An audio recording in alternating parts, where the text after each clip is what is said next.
out here on the Cooper River, and we are super excited because we are looking for shark teeth today, specifically megalodon teeth, but there's all sorts of stuff out here, so who knows what we're gonna get. But the basic idea is that you have the Cooper, which runs out of Lake Moultrie all the way down to Charleston Harbor. And the idea here is that basically millions of years ago, this used to all be ocean. All the land that you see behind you, and not just here, all the way up to about halfway up the state of South Carolina. So the idea here is that we have all this water here that's pushing out some of that old sediment, and essentially the bottom of this would have been seabed millions of years ago. So you have sharks swimming around, they're dropping teeth as sharks do, including some really big megalodons. And the idea here is that we're gonna get down in there, we're gonna dig around some of that gravel, some of those deposits, and find some really cool fossils. Let's do it.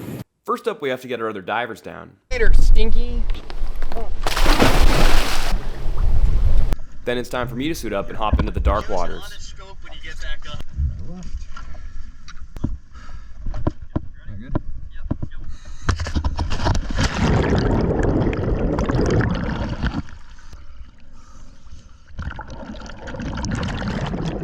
I descend into the abyss, going lower in the water column until I hit a sandy bottom at about 35 feet. The sand isn't what I'm looking for, so I quickly get out my custom-made screwdriver rigs and use them like ice picks to navigate across the river. What I'm searching for are gravel beds that will be more conducive to finding fossils. After a while of pulling myself around in the hard current, I finally get onto some harder clay, and then this clay gives way to a beautiful gravel bed. Once I'm on the good gravel, it doesn't take long to find my first tooth. This one looks to be either a great white or a mako. Hard to tell during the dive. But either way, it's going in the bag. Believe it or not, wildlife does persist down here in the hard current and the dark conditions, including this big flounder right here. Give him a little poke and send him on his way. See you later, Stinky. I continue along the gravel and keep finding some teeth. Even if I don't know what they are, they're going in the bag. Next, I stumble upon what appears to be a partial megalodon tooth. This is a tooth that would have been broken up and worn down over time by the river and the current. Not a full tooth, but a good sign. There's a really pretty tooth. Probably a great white if I had to guess. But not our big meg. Some more scouring the bottom reveals what looks like a pretty complete meg tooth, although a very small one.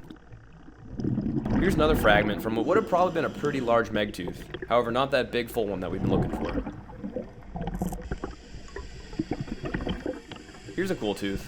Hard to see on the GoPro, but this is a sand tiger shark. We'll get to take a closer look at this later.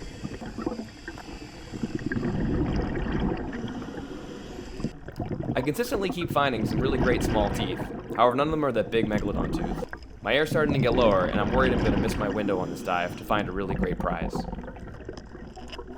This is a cool find. Another smaller flounder hanging out on the gravel bed, and right next to him, a pretty good little tooth. As my bottom time in the abyss waned, I also found myself in a deadly conquest against a mighty blue crab.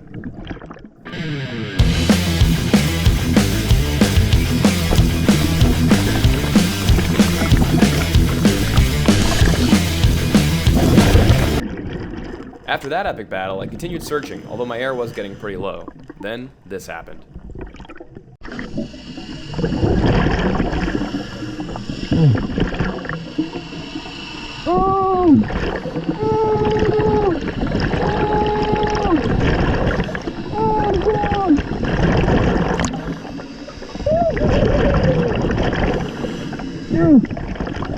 Success. A big full megalodon tooth. I couldn't believe it. I put it in the bag and I immediately started deploying my DSMB so I could safely ascend to the surface. DSMB stands for Delayed Surface Marker Buoy. Essentially, it's an inflatable buoy that we carry around with us and we send up before we ascend at the end of our dive.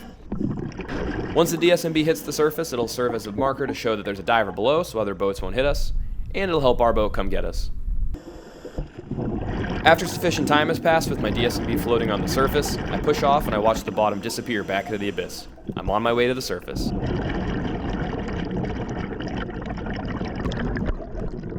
As I ascend out of the depths, I start seeing visible light again, and before I know it, I'm back at the surface. The boat's standing by, ready to pick me up. After I hand off some gear and I muscle my way onto the deck, I'm ready to show off my prized find.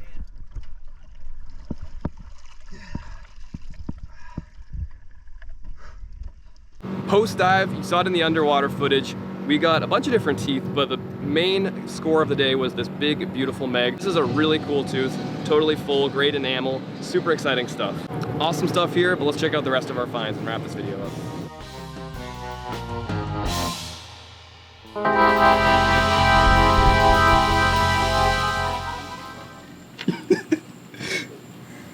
What? Is he gonna focus on him? Dude, he's not gonna. You gotta place it in his pincer.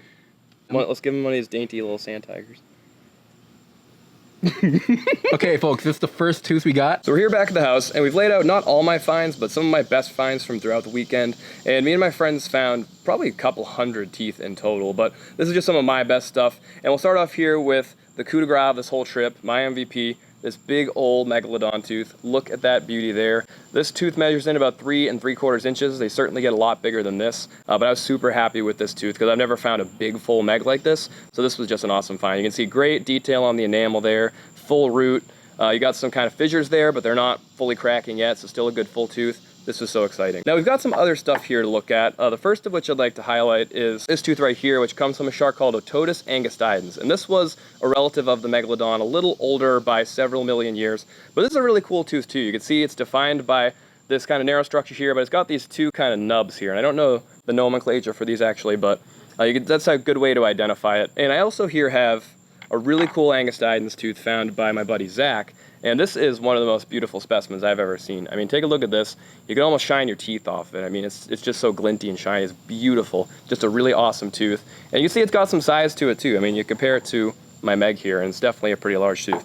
So this was cool to find as well. So I've got all sorts of different stuff here. I've got some smaller partial Megs. You can see that typical megalodon structure, but not a full root there, but still a pretty cool tooth. And then we also have a lot of smaller teeth here that come from relatives of some of our extant or living sharks. So some really cool ones are we have some fossilized sand tiger teeth. These ones are beautiful, some of my favorites. You can see they just kind of have this needle structure and a really deep root. That's a really pretty tooth. I have a couple of those. We also have a couple that come from tiger sharks. This is a really big, beautiful specimen here. Tiger shark tooth is pretty identifiable by that kind of backward curved structure there. So that was a really cool tooth to find. And we got some great whites here. This one here is likely from an extinct great white or from a deceased great white that fossilized. But yeah, just all sorts of different diversity here. Even though these big Megs are definitely the pay dirt that we're looking for on these trips, you find a really cool diversity of teeth, and that's certainly what we did. Overall, just an awesome trip. Thanks for tuning into our Cooper adventure. See you on the next one.